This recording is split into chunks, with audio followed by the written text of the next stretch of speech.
nindakaken saking Buah.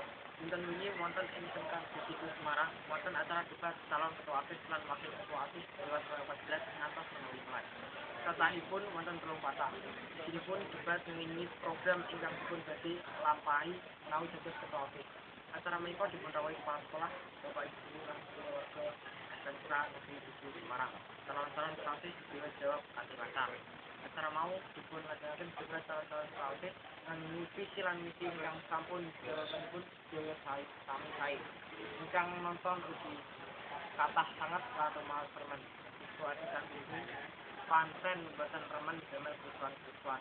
Mila menika debat calon-calon ketua OSIS aman lan lancar.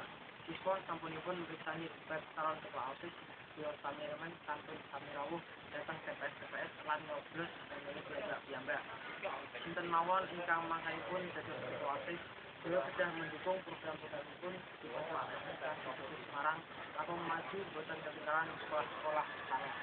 Mugi ketua OSIS ingkang dados saged nepati visi lan misi ingkang sampun ditanangaken. Semanten laporan saking kula Kilo Film Plus ngapuraken studio 21 Askat semanten. Assalamualaikum.